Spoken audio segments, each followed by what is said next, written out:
Good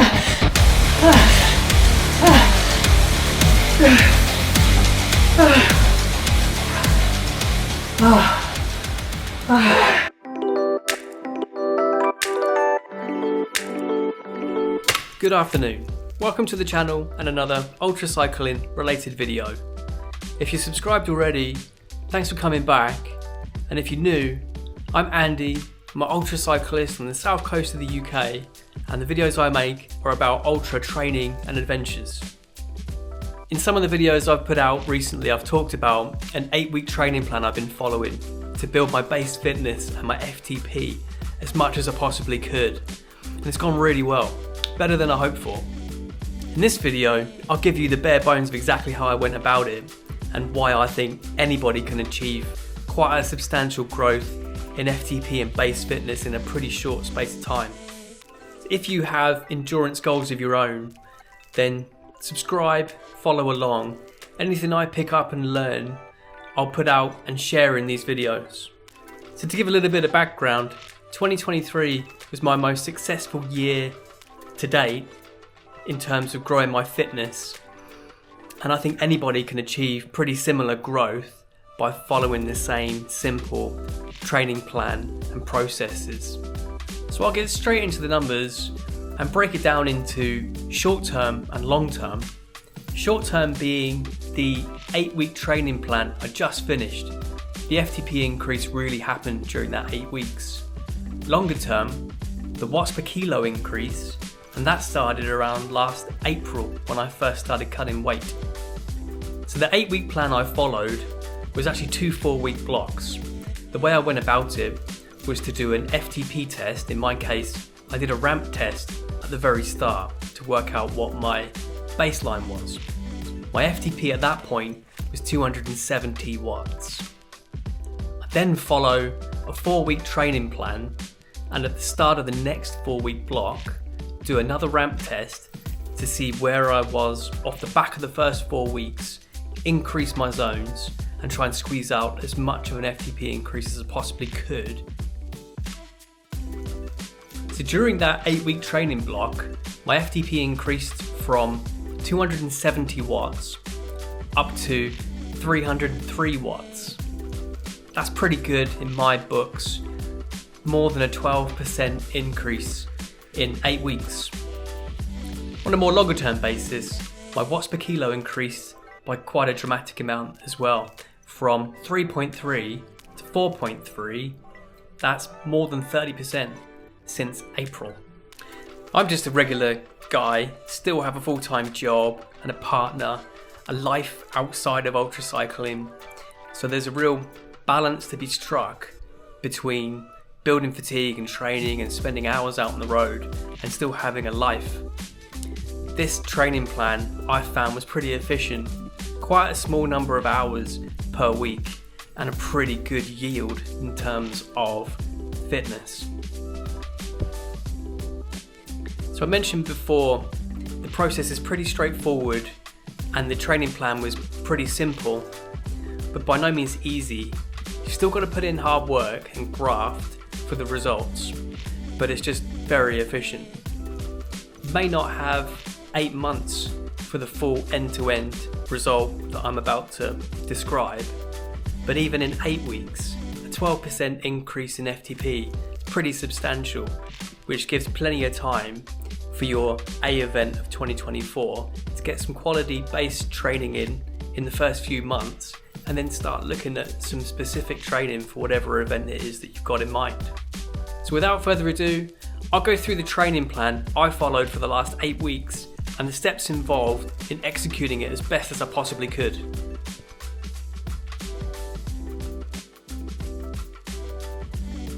So this isn't going to be one of those videos where an influencer sits with a coach, the coach gives all the content, science says this should work, this is what pros do. This isn't one of those videos at all. I don't have a coach, I'm not a coach.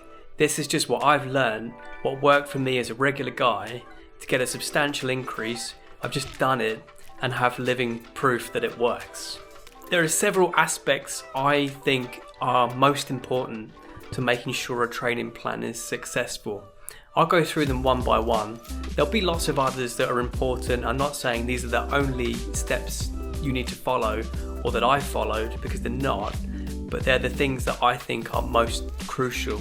If you watch this and you feel like I've missed something or something is more important, should have been included, add it to the comments, because quite often I'm finding people are adding some really good stuff and I quite enjoy reading it.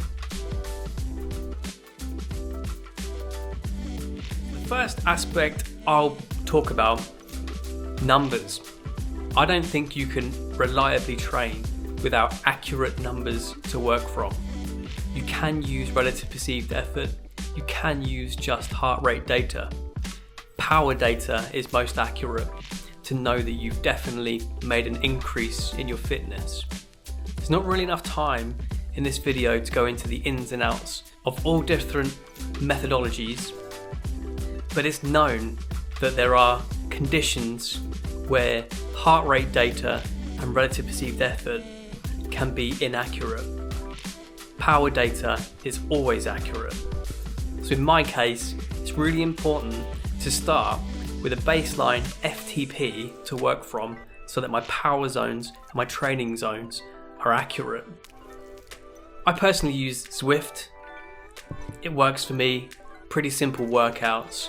It has a ramp test feature, so I know exactly what my FTP is. I can do that test as often as I want to, and then the workouts in Zwift. So that's the first thing I'd mention. Follow the numbers. If you're using heart rate data or power data, make sure you know the numbers. Make sure they're accurate so you know that you're genuinely getting fitter. Next thing I'd talk about is consistency. Consistency is huge in the training plan, massive. Not to say that there won't be hurdles and things that you have to overcome, family commitments, maybe you get ill, something will come up and interrupt the training plan. But if you can be creative and flexible and try to manage your training plan around all of your other commitments, then you'll see a much better outcome from your training plan. One example of this, during the second 4-week block of my training plan, I got ill. Run down probably, but it's middle of December, cold and flu season. I work in an office, people come in ill, spread the lurgy, and I picked it up. And I had a few comments from people in the videos that trying to work your training plan around illness is asking for trouble. In some cases it might be. You got to know your own body and how much is too much. In my case, I managed to persist gently and had a pretty good result afterwards. I guess the main thing is to know your own body and what is too much, what to persist through, but also don't make excuses.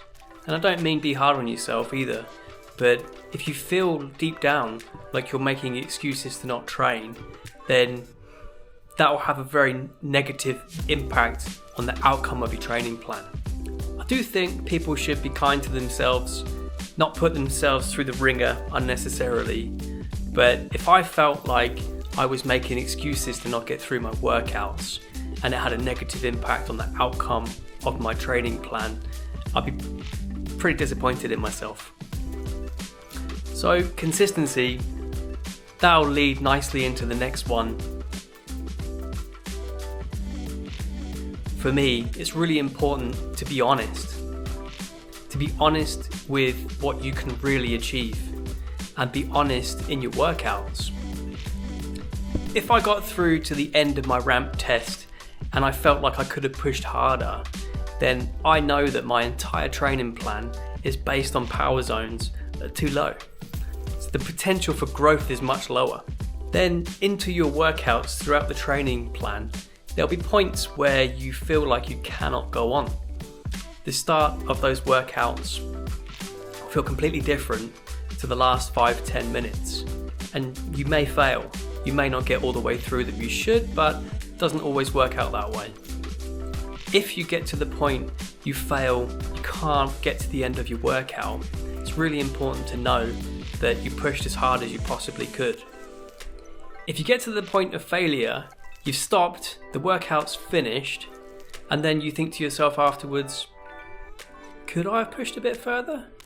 That will eat away at you, and that workout wasn't executed as well as it could have been. The real benefit from those workouts comes in the last few minutes, when you're hanging on for grim death by your fingernails trying to get through those last couple of minutes, really suffering. That's where the fitness gains are going to come. But if you do fail, you don't get to the end of the workout. It's not the end of the world. If you know for a fact that you pushed as hard as you possibly could, then something else needs to be addressed.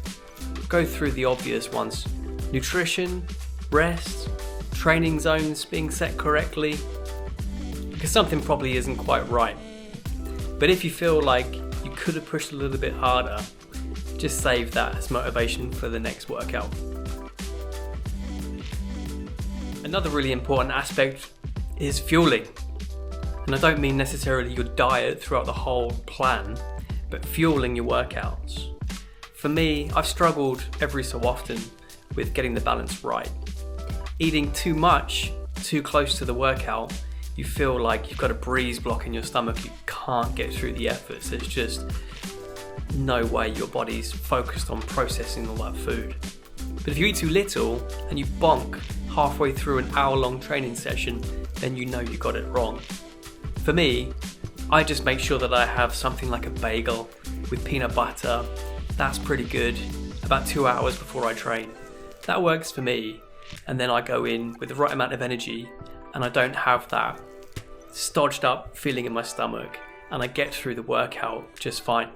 You might be surprised, if you haven't done a lot of interval training, what that pre-workout meal can do to your session. It can really throw you off and totally make or break the session. So onto the actual plan itself, the plan that I followed. This is a plan I found a few years ago on the British Cycling website. So that's a source that I trust and downloaded, followed and worked in the past. I've tried other plans and other approaches during winters. Last winter I tried weights, lifting and squats, and that really didn't work for me. So this time went back to a tried and tested approach. The plan itself is very much based on increasing FTP. It's quite a basic plan, but as far as base building, it's ideal. For me, during the winter, that's all I really need. When I get closer to the events I've got planned through the year, I'll change my training. I'll change my approach completely to taper into those events. Your events might require 2-minute efforts, 5-minute efforts, sprints. For me, I need long efforts anyway. So building my FTP as much as possible in the winter makes a lot of sense. There's no reason why you can't do that in the winter months and then just focus your training on specific efforts closer to the events that you have later in the year. For me, that'll just be a case of ramping up my volume going into ultra events. So, specifically, the plan I followed is as follows. I do the same workout on a Tuesday and a Thursday. Zwift has a workout called 2 times 15-minute FTP intervals. It's a mouthful. So I do a 5-minute warm-up, a 15-minute effort at my FTP, a 10-minute rest, another 15 minutes at my FTP, and then taper down. It's actually quite a hard workout, but it takes 1 hour. So that's Tuesday and Thursday, and then Saturday I'll do a really gentle spin around town, get some cake, and I'll do an endurance ride on the Sunday. And that'll be 4 or 5 hours. So you can probably say 7 or 8 hours per week. That's all. The important thing for me was to not let my endurance ride affect my interval training. The interval training is the priority for me in the winter. I want to get as much quality training in as possible in those interval sessions, and the endurance ride is really just for volume. I follow that plan for 3 weeks. Same time, same day. Sounds boring, but 3 weeks. And then on the 4th week, take it easy. So Tuesday and Thursday, I'll still do a workout, but I'll make sure my heart rate is below 150. Sunday, I'll still do an endurance ride. It'll be a lot less, maybe 2 hours, and again, heart rate below 150. You build quite a bit of fatigue following a plan like this. Even though it's not that many hours, it's tiring. And I really feel the energy come back into my legs and my body in general after the first sort of 2 or 3 days. Really need it.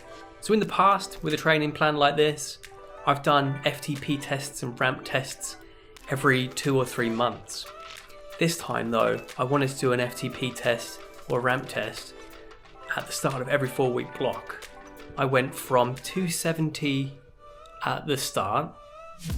After 4 weeks of training, was it 294 or 296, 294?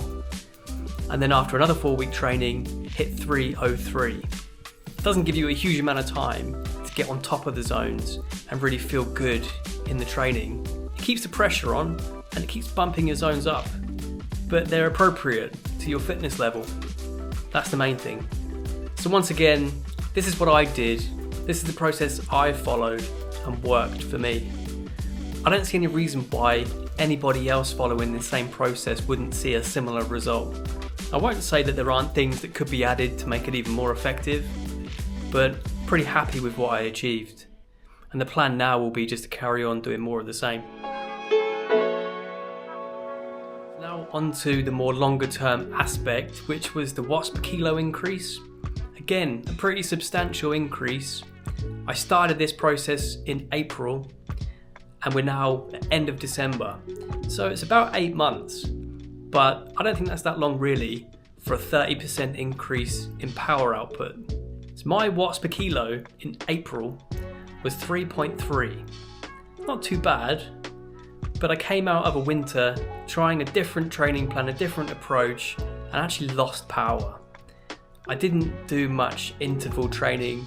I worked on RPE, relative perceived effort, did a lot of rides outside, but most of my energy went into lifting weights. Didn't work for me. I came out with a lower FTP than I had previous summer. So my FTP at that point was 256 and I weighed 78 kilos. My weight at 78 kilos is pretty standard. I only ever tend to get in the summer. I might get down to 76, but 78 was not that heavy for me historically. I always knew I wasn't particularly lean. I wasn't overweight, but I wasn't particularly lean either. So I knew there was a bit of weight I could get off. So I followed a process in April to get my weight down as much as I could healthily and keep my power where it was and not lose any power. And I'll be looking to do the same thing again in the springtime. And this is probably a good point to reiterate once again, I'm not a coach, not a PT, not a nutritionist. Once again, this worked for me. So if you're not confident and you're not sure about dieting and weight, feel free to get some advice and don't take what I say as gospel, but I will tell you what worked for me. So the first thing, once again, numbers. Numbers do not lie. The first thing I did in April before I started getting my weight down was to do an FTP test. See where my FTP was and make sure that I maintained it. That was the most important thing. To try to lose weight without losing fitness. FTP was 256. My training zones, my threshold set at 256. So my aim was to keep doing my workouts at 256, reduce my calories, reduce my weight slowly without losing any fitness, if I could. And it worked. I've tried all kinds of things to lose weight in the past. I used to be much larger. I'll put a photo in if I can find one. But I used to be quite big. I've tried dieting. I've tried cutting out carbs. I've tried eating only mostly fats, all kinds of stuff. The reality I found was that the most important thing for losing weight was a balanced diet, which you hear a lot, and just reducing calories slightly. So in terms of calories, I use Whoop, not any kind of partnership with Whoop at all, but I like Whoop a lot. That gives me a really accurate calorie burn for the day. And I just try to make sure that my calorie intake was slightly less than that. Maybe 100-200 per day, a couple hundred calories if that. Felt pretty comfortable, to be honest. I have an app on my phone. I use an app called Fat Secret. So just enter everything that I eat, absolutely everything. If you cook with some oil, add the oil, everything. And then once you know exactly how many calories you're putting into your body and what you're burning, then so long as you're in a slight calorie deficit, you'll lose weight. It might take some time, but that's how it works. So I think by playing the long game, a small calorie deficit, slowly over time, is the best way. I gradually lost weight, didn't lose any fitness. My FTP stayed at 256 and my weight dropped. It can become a little bit more difficult to manage when you've got workouts that are burning far more calories, your endurance rides at the weekend. I'd have days on the weekends where my calorie burn would be 6,000-7,000 calories for the day. Pretty standard week that would be as well. So there's just different methodologies on recovery from days like that. Personally, I would use those extra calories to eat whatever I want the following day and recover as best as I possibly could. In some ways, think about calories across the whole week. So certain days I won't train at all, my calorie burn would be quite low. Training days would be a bit higher, maybe 3,000 calories. On the weekends with endurance rides might be 6,000-7,000 calories. So you just got to be a little bit intelligent with the calories. In my experience, calorie deficit is the only thing that's really worked and really been sustainable. I went from 78 kilos in April to my lowest weight in 2023 at the end of Paris-Brest Paris, 69 kilos. That's quite a substantial drop. To still feel great, still feel really healthy, still be very fit, but be very lean. And on top of that, it pretty much stayed off. So yes, the lightest I got was Paris-Brest Paris. That 69 kilos wasn't really sustainable. That was because it was a very long, very hard event. Probably put on another kilo or two after that, but no more than that. So as of now, in December, I'm 71 kilos. The weight has pretty much stayed right off. I've got no reason to be counting calories at the moment, so I can pretty much eat what I ate before I was dieting, and it's staying off.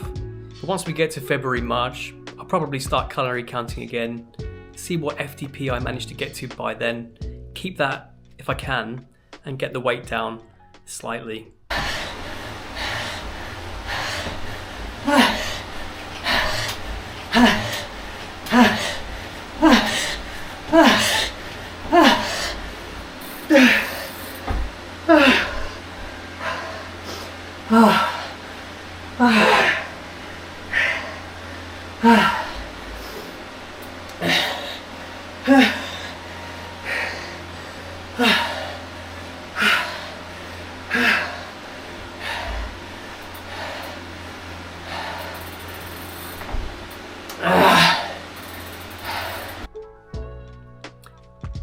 So that was the payoff. That was the culmination of 8 weeks of training. That moment, that final few minutes, pushing as hard as I possibly could, literally had nothing left to give. And that was the end of the 8-week training plan.